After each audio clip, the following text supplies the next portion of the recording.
Close your eyes and let the noise of the day slip away, softly, gently, like a tide drawing back from the shore. Each thought becomes a leaf, and every leaf drifts downstream, carried by a current older than time. Breathe in and out, in and out. Let your breath slow. Let your shoulders lower. Let the small muscles around your eyes soften. You are safe here. You are held by story. Tonight, we descend.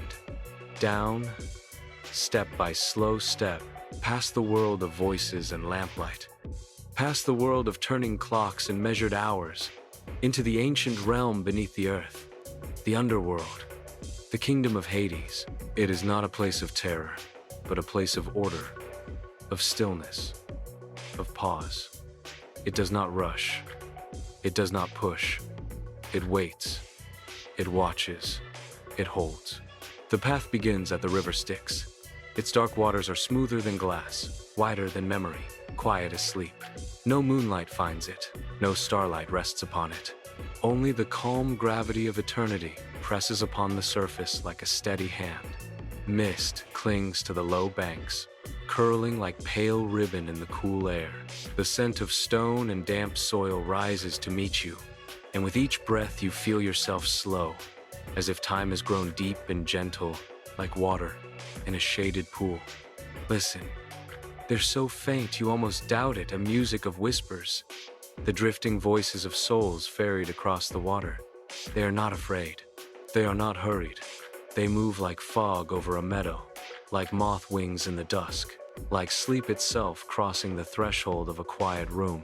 Breathe in and out, in and out. Let the rhythm of the river become your rhythm. Let the hush of the banks become your hush. From the mist a gate emerges, tall, spare, unyielding, carved from stone dark as the space between stars. Its height is not measured in feet, but in ages. Its surface bears tiny fractures, where the weight of centuries has leaned. And yet it stands, patient and unbroken, like a mountain that has learned the language of silence. This is not a door that invites. It is a boundary that remembers. It divides the bright world of breath and bread from the soft world of stillness and shade. It keeps the balance, the way a shoreline keeps the sea in conversation with the land. Before the gate lies a guardian, Cerberus, the Hound of Hades. He is large beyond mortal measure, but what you notice first is not his size, but his stillness. 3 heads rise from the shadow, each face turned a different way. 3 sets of eyes glowing like embers banked in a hearth after midnight. His fur is the color of absence, deep and shifting, like smoke holding its shape in a closed room. Beneath it, muscles move with tidal patience, rolling and settling the way waves turn under a calm surface. Around his shoulders, snakes loop and coil, tongues tasting the air with small, soundless flickers. At the end of his tail, another serpent watches, sleepless and serene. And yet, there is no need for fear. Cerberus is not cruelty. He is fidelity. He is function. He is the weight that keeps the scales of 2 worlds in balance. No living soul may enter. No dead soul may leave. This is the vow beneath his ribs. This is the charge that warms his 3 hearts. He has been here longer than languages remember. Longer than the soil remembers the shape of rain. Day after day, night after night, age after age, he lies before the gate, listening, watching, resting without ever truly sleeping, sleeping without ever forgetting to keep watch. Sometimes a growl moves through him, a sound low and distant, like thunder hiding in the bones of a hill. Sometimes he is silent for so long that you begin to hear the silence itself, a vast, soft presence that settles upon the stones like snowfall that will never melt. Breathe in and out. Match him. Let your breath lengthen. Let your thoughts dim the way coals dim. Never going out, only growing darker, deeper, more sure. Across the river, Charon's boat approaches, its shape thin as a thought. He poises his pole, the water sighs, and the hull kisses the bank with a sound like a page turned in an old book. The souls step ashore one by one. They do not press. They do not falter. They move with the quiet agreement of travelers who know the map by heart. They pass in the space between Cerberus and the gate, and he does not stir. This is their path. This is their place. He is the guardian, not the jailer. He holds the order steady, like a stone in the center of a slow river. But when the living approach, the air changes. The mist draws a little closer to the ground. A quiet gathers itself. Cerberus lifts one head, then another, then the third. His eyes sharpen, not cruel, not wild, simply clear, like winter air. The stones under his paws notice first. They feel the ripple through his muscles and hum in answer. He rises, not quickly, but wholly, as a mountain rises from fog when the sun turns its face this way. It is a warning, but more than that, a reminder carved in the oldest grammar. This realm is not for you, not for shoes that remember dew on grass, not for mouths that crave bread still warm. Return, or bring a reason older than your fear. And there were those who brought reasons. Orpheus came with a reason called love. He walked the banks as if reading a sentence he'd always known. The boatman ferried him, the mists parted, and the gate grew before him like a cord held long and low. Cerberus watched, 3 heads, 3 perspectives, one aware of what has been, one aware of what is, one aware of what may be. The snakes stilled along his shoulders, listening with their whole bodies. Orpheus lifted his lyre. He did not plead with words. He did not argue with law. He offered a song the river understood, a melody made of ache and promise, a cadence that remembered the first lullaby and the last farewell. The notes entered the stones. They entered the mist. They entered the 3 warm chambers under the hound's ribs. One head lowered, then the second, then the third. The growl in his throat fell apart into silence, the way waves become foam, and foam becomes sleep upon the shore. For a moment, for a good, generous, spacious moment, love was heavier than death upon the scale. Orpheus passed. No lock turned, no chain lifted. The order was not broken. It was honored in a different key. Breathe in and out. In and out. Let the music you cannot hear move through the places where your thoughts had been. Let your shoulders forget to hold the day up. Let your jaw remember how to be a river. Time passed, as it always does in the underworld. Not quickly, not slowly, but steadily, like a lantern that does not flicker. Heracles came with a reason called courage. His task was a riddle: bring the hound to the world of daylight, but touch no sword, no spear, no shield. He arrived with tide in his lungs and iron in his tendons. Cerberus rose, snakes lifting, eyes bright, and the space between them narrowed until it became a single moment made of strength. Heracles did not strike. He embraced. He gathered all 3 necks into arms that meant to hold, not to harm. The earth spoke in small tremors. Stone remembered how to hum. For a while that had no number, they wrestled inside a halo of breath. Neither surrendered rage, for rage was never invited. They surrendered interference, surrendered the extra, surrendered anything that did not belong.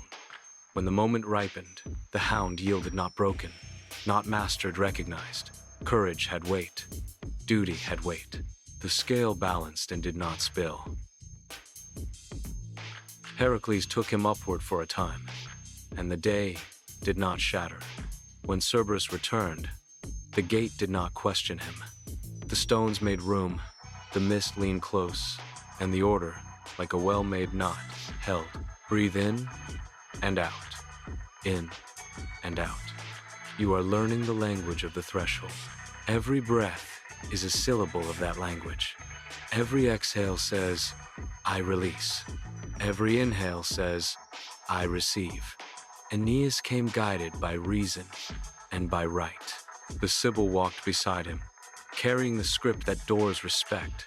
In his hand gleamed the golden bow, and in his pack lay honey heavy with sleep. The gift was set before the Hound as one sets bread upon a table where elders gather. Cerberus inhaled the sweetness, tasted the haze of rest folded into it. One head, then another, then the third, lowered to the stone, and he lay as mountains lie, awake enough to be world, quiet enough to be sky. Aeneas passed. The boatman tilted his pole. The river forgot the boat, the way a page forgets a hand that turns it. Always, Cerberus returned to his post. Always the gate remembered how to be a boundary. Always the river kept the agreement between breath and stillness, waking and sleep. Now he lies there again. 3 heads upon stone, ears pricked to the distant grammar of water, eyes half closed, the way an ember closes into its own glow. His breathing is the ocean learning patience. His breathing is the wind learning mercy. Match him. Inhale to the slow count of 4. Pause like mist holding to a blade of grass. Exhale to the slow count of 6. Pause like a shore receiving the sea. Do this again, and then once more, and then let counting become listening, and let listening become quiet. Around the gate, the underworld opens like a book you thought you had already read. The pale, endless fields of asphodel, where ordinary memories rest like seed heads. The shining groves of Elysium, where noble labors lean their tools against tree trunks and sleep. The dark, echoing bowls of Tartarus, where lessons keep their shapes until the shapes are learned. Nothing here is hurried. Nothing here is wasted. Everything has the exact weight it must have to keep the scale from tilting. Cerberus hears the field grasses whisper. He hears the tiny feet of lizards, stitching patterns into dust along the wall. He hears the river signing its name over and over upon the same page. And he hears your breath, finding the same length as his. In and out. In and out. Let the day's doors close softly. Let the windows of thought dim until the room inside your skull is lamplit and kind.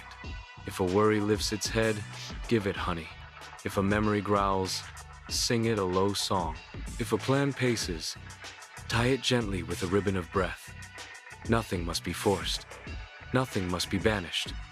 All things can be set down, the way a traveler sets down a bag and discovers their hands again. Cerberus lowers one head further, then the second, then the third. The snakes along his shoulders fold themselves into warm bracelets. The serpent at his tail listens for danger and hears none worth rising for. The stones agree, the mist agrees, the gate agrees, and you, too, may agree. Agree to ease, agree to rest, agree to the old compact between body and earth, between heart and dark. Breathe in and out. Let go a little, and then a little more. Let each exhale be a small key that fits the lock of your ribs, opening the safe where sleep is kept. The Hound's breath carries you like a ferry across the last small strip of waking. Nothing urgent follows. Nothing unfinished must be finished now. There is a keeper here. There has always been a keeper here. You may set your vigilance down beside his, and he will not let it be misused. Close your eyes all the way. Let your tongue rest broad and quiet in your mouth. Let your hands forget to make fists. Let your spine pour itself into the bedding, like a slow river into its estuary. You are safe. You are steadied. You are watched over by the loyal Hound of Hades. Now, let go. Deeper and deeper, like a stone that remembers how to be a star. Sleep finds you the way the river finds the sea. Inevitable, patient, kind.